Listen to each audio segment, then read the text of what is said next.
வணக்கம். சொல்லில் உயர்வு தமிழ் சொல்லி. தமிழ் மொழியின் பெருமையை பற்றி தான் இப்ப நம்ம பார்த்துட்டு இருக்கிறோம்.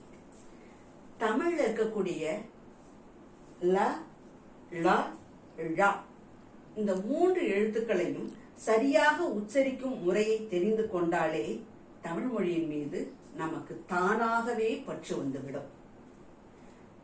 ல, ள, ழ இந்த எழுத்துக்கள் ஒத்த ஓசை உடையதாக ஒலிக்கக்கூடிய மயங்கொலி சொற்களையும் அவற்றிற்கான பொருளையும் இன்று அறிவோமா? வாருங்கள்.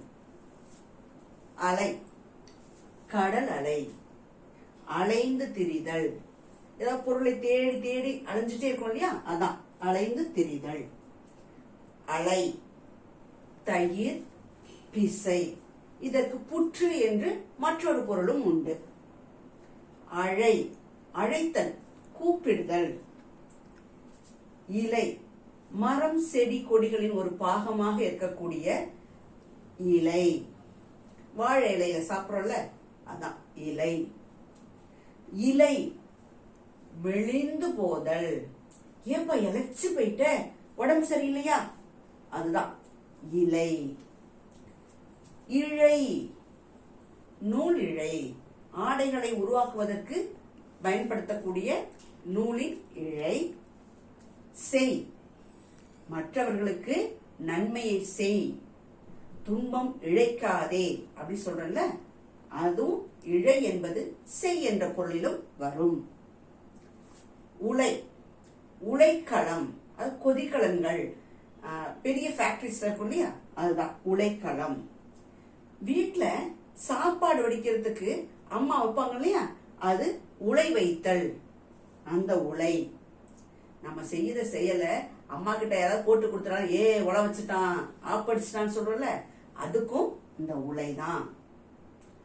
உலை, சேரு, பிடரி மயிர், சிங்கத்திற்கெல்லாம் பிடரி மயிர் இருக்கும் இல்லையா, அதுக்கு உலை என்று பெயர்.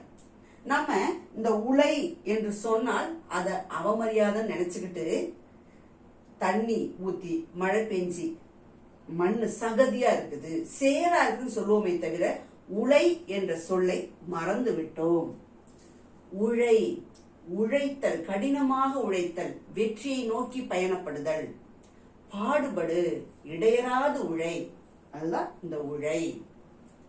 ஒலி, ஓசை அல்லது சப்தம் கூட சொல்லலாம்.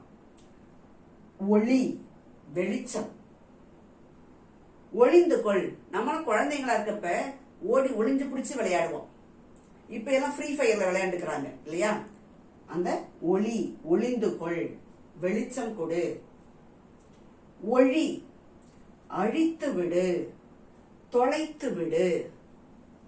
இதன் தொடர்ச்சியை பிறகு காண்போமா? நன்றி.